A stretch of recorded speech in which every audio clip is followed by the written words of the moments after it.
Welcome to the first Deloitte Alumni podcast, where we will connect with former colleagues who are making waves in all walks of life.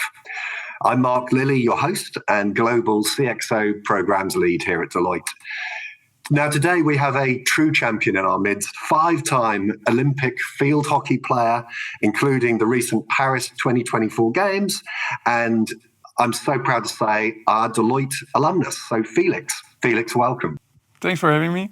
I thought the Paris Games were absolutely amazing. Were you? It must have been a very special experience for you to be at those games. I mean, I was involved in the London 2012 Games, which I always hold up as the best ever. But the Paris Games were pretty phenomenal, weren't they? Yeah, I think every Olympics are special in their own way, and obviously I've been part of the Olympics in 2008, so Beijing. Then London, Rio, Tokyo, and Paris. So, yeah, like I said, it's been an incredible journey, and every Olympic has been special. And for me,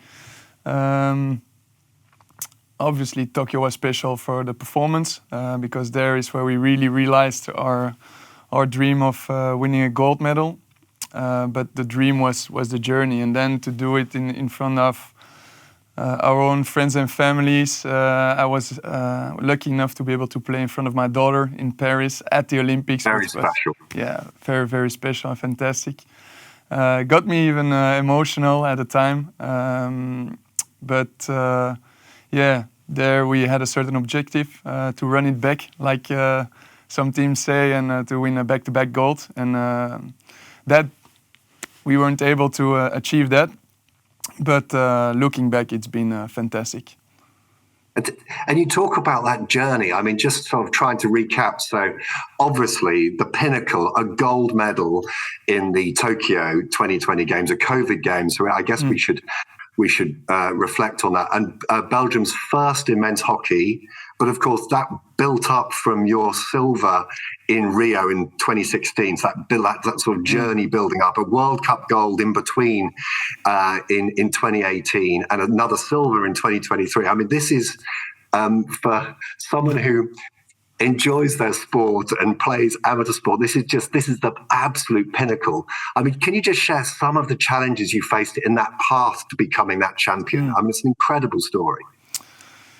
Yeah, and I think what's been quite interesting about our journey is that in the past, as a Belgian team, we didn't really have the history of qualifying for the Olympics. So before 2008, actually, for 32 years, we weren't able to qualify. And so back in 2007, when we played a knockout game against Germany, it was really a dream come true. We talk about the miracle of Manchester in the last second that we scored a goal. And then for the first time, since a long time, we were able to go back to the greatest show on earth, and there's where we lived our dream. But what was quite interesting is that for the players that had a bit more experience, their dream was really to go to the Olympics. Now, we were a bit, as youngsters, as young potentials, we were a bit lucky with the timing, because for us it was our first real experience of a major event. And so we were really happy to be there. But at the same time, we were actually looking forward, and we really had the dream of one day coming back and also perform and try to chase a certain dream. And at that time, we didn't really think about medals because that was like untouchable. But so 4 years later, we aimed at top 8 because top 8 is an Olympic certificate. Then we became 5th. In London, so your favorite Olympics, the atmosphere was fantastic to be able to play in it's kind of a Commonwealth experience where you have a real sports culture, and you really felt that throughout the whole Olympics. So that was fantastic. But so result-wise, we became 5th, and we were quite happy because at that time we were 9th in the world. But at the same time, after that, it probably also felt a bit like a missed opportunity because we started against top nations, Germany and Netherlands, and in the end that was a final. And so we might have had a bit of a Belgian mindset where we didn't really dream, but our objective was a bit realistic. And so that's the thing we took away from those Olympics. And going forward, we said, okay, now we want to push to the medal. And what was quite interesting is that 4 years later in Rio, we won the semi-final, which was fantastic. So we had that medal. But because the objective was a medal, what was interesting to see is that we weren't able to refocus for that final. And there again, we had another learning that actually, why not have that ambition to win that gold medal, win the last game? And that's again something we took. And after 6 lost finals, where at a certain moment we were called the silver generation, we were really trying to push outside of a comfort zone to create some magic, to create some history. And maybe the biggest question at a certain moment was, what's really our identity? What's our playing style? What's our DNA? And then we turned certain strengths into superpowers, and I think that was the last step we needed to win a gold medal. And what was quite interesting as well with this generation, that we were able to win the treble, and that's the World Cup, the Continental, so the European Cup, and the Olympics in a row, which has been more than a dream come true, to be honest. And Felix, it's absolutely incredible because Belgium is not a big country. I mean, your talent pool is not what many other countries have. What do you think has been the secret ingredient for a relatively small nation to deliver the world's biggest prize and that journey of success? Yeah, that's also been quite an interesting insight, because back in the days we all took the world map, we saw Belgium, and we said we want to be the best in the world at something. And then when you see Belgium on the map, it's true that it's not super impressive compared to the rest of the world. But it also depends on a certain perspective, because we're small, actually we started to operate differently. Because we're small, we were able to train centrally and operate like a club, actually. So we were switching, going from training camps to weekly trainings with the national team. And then obviously also the federation came in, and was a long-term project with the Big Gold program from a young age. And we got an Olympic training center where we were really able to create our own home, actually. And leading up to really major events, we were actually starting to train 4 days a week together. And so that's definitely something that helped, being small, to close the gap with the best nations in the world. Yeah, that's I love that feeling of a club, because playing club is different to international. You know, so maybe that was at the heart of it. But I guess also, as you get more success, there's more expectation for success, right? You've made it, and so there's almost an expectation that you're going to win again. And what comes with that is, I'm guessing, a lot of pressure. So can you just talk about, at that level, how do you personally handle the pressure, and also then in that team context as well, how does the team handle that pressure? Yeah, for sure. And I think pressure and stress is something interesting, because I think if you embrace it, you understand that you actually need it to be able to go to another level. And it's actually, stress and pressure is actually needed to prepare your body to perform at your best. So that's certainly something we learned along the way, is to use that pressure in a positive way to get the best out of ourselves. And team-wise as well, it's true that we've been through different cycles, where in the past we were more like the underdogs, and people weren't, or the competitors weren't necessarily looking at us. So we were able to prepare for major events a bit in the shadow. Obviously now with the track records, it's been a completely different story, and we were almost everything we did. Teams overanalyzed us. We were really into the spotlight, and it's completely different. And that's also something that was quite interesting that we learned at certain moments. After winning the World Cup, we were number 1 in the world. We went to New Zealand where we had a Four Nations tournament. We won both tournaments, and we were actually quite unhappy because we always wanted the total package. Always wanted to and win and play fantastic hockey and inspire the people that were looking at us. But there's where we realized something is that it's not a binary system about winning is 1 and losing is 0. It is more scaled. And whenever you try to build towards a pinnacle moment, I think there are different zones. So we talk about a development zone and a performance zone, and it's for us impossible to be able to perform throughout the whole year, for example. So we really understood or realized that it was also crucial to be able to develop, innovate during certain periods, to be able to raise the potential, because then the next challenge was at the right moment in time, try to get all the pieces together to be able to then perform at the biggest stage like the Olympics. And so it's kind of balancing both that was always quite interesting. And then even after a major event, what did we learn? What were the feedbacks? What was the feedback? What were the learnings? And what are the next steps?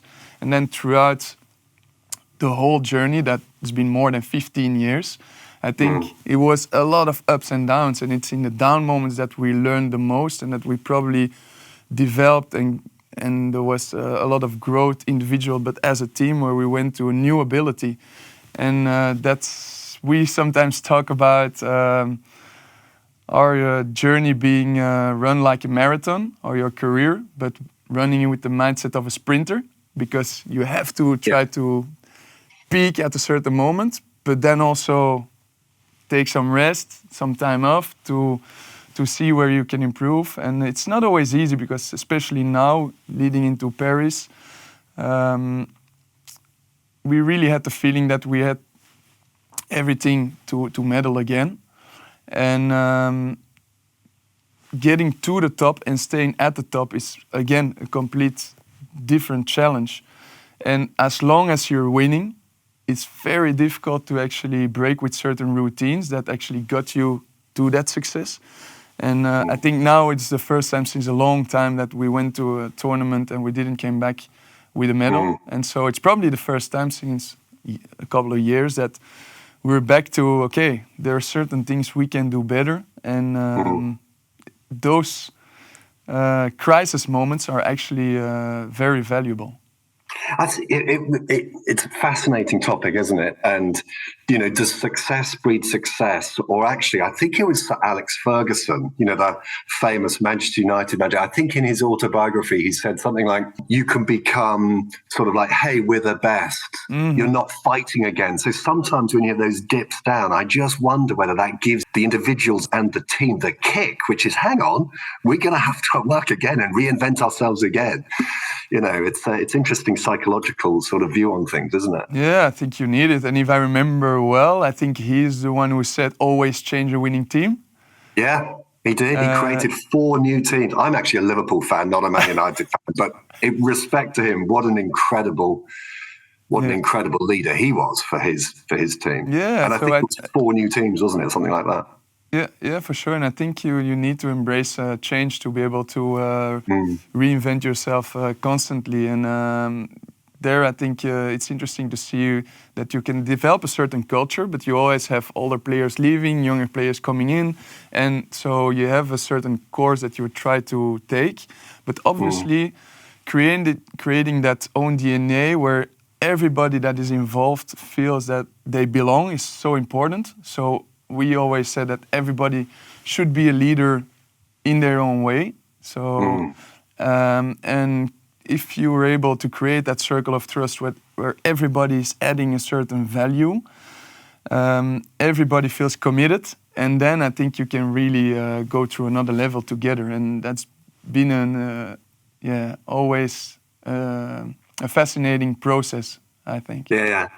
And you talked about leadership just then. I'd love to just pivot slightly to your time with Deloitte, and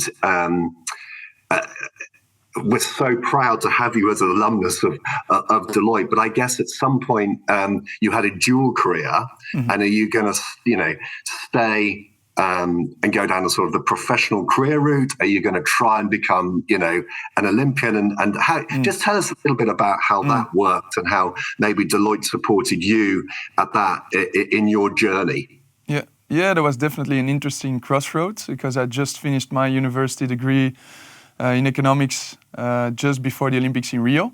And then we went to Rio, won the silver medal, so vice Olympic champions.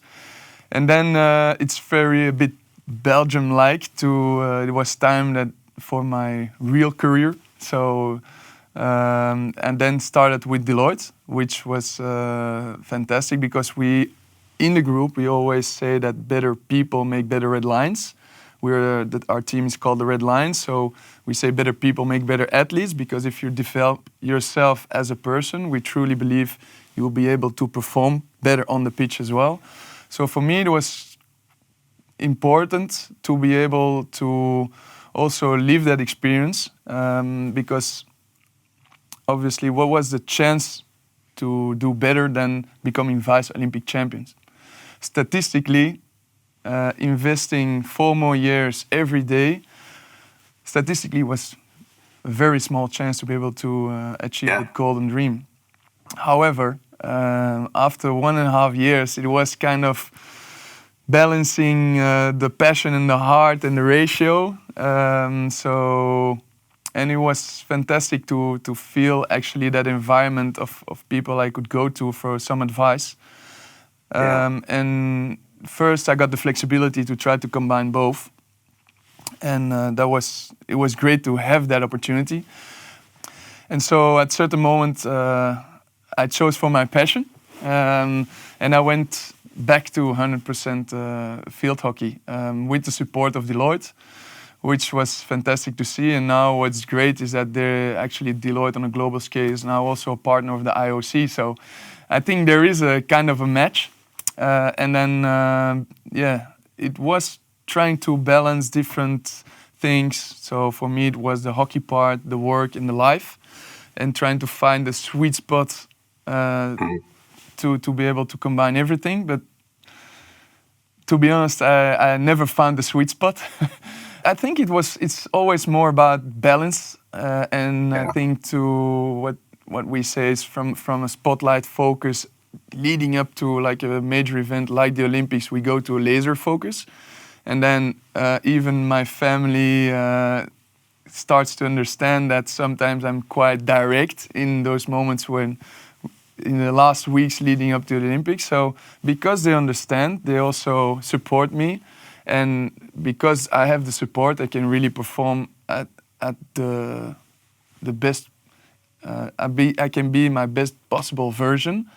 And if you don't have that balance, I think, and if you don't open up that discussion, I also don't believe you can perform at your best. So that's been an interesting learning as well throughout all those years. That feels like a real parallel as well into the business world and into Deloitte. And certainly the fact you're here, we view our alumni as colleagues for life. I mean, we feel so really passionate about that. And I guess as an elite athlete, you have coaches and mentors. I'd love it if you could just share a little bit of your relationship with Deloitte in terms of some of the colleagues you kept in contact with who supported you as sort of mentors or coaches, not in a can you be a better hockey player, but just more about broader things. Just share us a little bit about your relationship with Deloitte and how you sort of maintain contacts. Yeah, for sure. And sometimes I get asked what are the similarities between the hockey and Deloitte. And what I'm grateful for is the fact that I was able to grow and develop in an environment where a lot of people are better than you at something. And that was in the environment of the hockey, but that's actually also, you have a similar environment with Deloitte, where I feel there are a lot of experts and every individual also has a special story to tell. And it's about connecting those dots. And if you make that connection, that's when you go through another level. And throughout all those years, what's been great is always stayed in touch with different people where I could always call them for a bit of advice, or actually just now after the Olympics, I'm at a new crossroads because I mentioned that I'm retiring from international hockey. And obviously now it's about finding a new way. And I probably already had 5 different persons that I called, and I had a really valuable and interesting discussion. And so it's been fantastic to feel that you're still part of that family, actually, even though you're not there day to day. But that's probably the biggest similarity. I look forward to see if the future holds something special as well. But it's a bit like in a certain interview, I said I feel like a red line for life. Even if I'm not on the pitch anymore, it's probably similar with Deloitte. Even though I don't see myself as an expert, but it's great to feel part of it. So Felix, I mean, Deloitte are super proud to be Olympic top partners. We completely get the power of sport to connect people, to bring out your passions, all of the things we can learn from sport around training, resilience, coaching, and ultimately high performance, but also in terms of the Olympic values and the Paralympic values around friendship, excellence, respect, but of course also celebrating the very best of humanity. So, we Deloitte are all in on the games, an agreement out to 2032 and the Brisbane Games. I just wonder, as a sort of a Deloitte alumnus and an Olympian, your sort of perspectives on that connection that Deloitte now has with the Olympic movement. Yeah, it's obviously fantastic to have lived in both worlds and to see that there is a partnership now, because I also strongly believe there are a lot of parallels. And what is fantastic to see during the Olympics is every emotion gets multiplied. That's something we say. And every athlete, every individual has a special story to tell. And what is fantastic to see is that the world comes together at a certain moment to celebrate sports and to celebrate actually those stories. And I think business can learn from sports and sports can learn from business. And to be able to connect the both worlds, I think will certainly bring a lot in the future. And I'm really looking forward to see that partnership develop further. So Felix, I'd love to explore a little bit with you about, if you like, high-performing teams and communications. A gold medal winning team, it doesn't get higher than that. That is the pinnacle. So there must be some amazing experience or lessons learned around leadership, but also communications within that team, the roles different players play, and so on and so forth. I'd love it if you could just share a few perspectives on that with us. Yeah, for sure. Communication is always vital. And what was interesting when Shane McLeod, our coach, came into the group, one of the first philosophies he brought to the team was a circle of trust. So he said it's not because we all wear the same shirt that we are a real team. So we have to deep dive into each other's lives almost to really build a relationship, to be able to communicate also on another level. Because if you create a real relationship, you're able to exchange information, to give and receive feedback, for example. But first you need a bit of trust. And everybody is very different. And so we also went into the different personalities, and communicating when it's money time is not always easy because it's quite direct. But when you build a certain relationship, then you can really connect with each other. And then what was also quite interesting is often we talk about communicating, is speaking, is making noise. But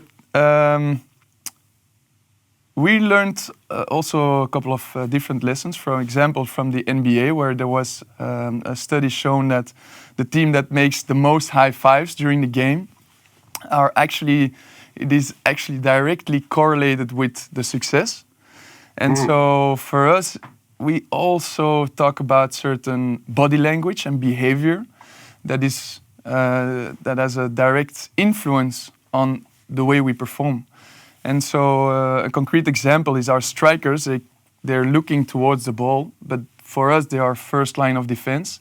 Obviously, they can't communicate backwards, but they can have a certain body language that by the way they just move, they give energy to the rest of the team. And so it's been very interesting also to discuss that communication topic, to really link together and make a difference. Fabulous. Lovely. Thank you for that. Maybe a final question for you is, what would be your sort of advice that you would give a young professional? They could be at Deloitte or thinking about Deloitte. What would be your advice in terms of bringing that passion, that dedication to their work? Well, I think it always starts with a certain passion. And we sometimes in the sporting world, we talk about grit because it's a combination between passion, but also perseverance. And that, I think, especially for young people today, sometimes that's a part they forget. And that's certainly something we learn because we lived through a fantastic story, but sometimes people forget that we started more than 15 years ago. And so I believe that great things happen over time. And it's the day-to-day commitment that you need, the chase of the 1% daily, that golden standard that will bring you to a certain level in time. And so that's, I think, a certain advice that I would give to people trying to achieve something special or make an impact, is to also have a certain patience. Because I do believe if you have that commitment and that, then things will happen if you have that consistency. And again, if you have that purpose, that passion, and that combination, that's the drive you also probably need to be able to do that day to day. So that's certainly also something I will try to look for in my new chapter. Félix, it has been humbling. It's been a massive pleasure to spend some time with you. Inspiration to us all. And I'm so proud to have you as a Deloitte alumni. And it's been a real pleasure, as I say, spending time with you. So thank you so much. Thanks for the invitation. It's always great to share. Brilliant.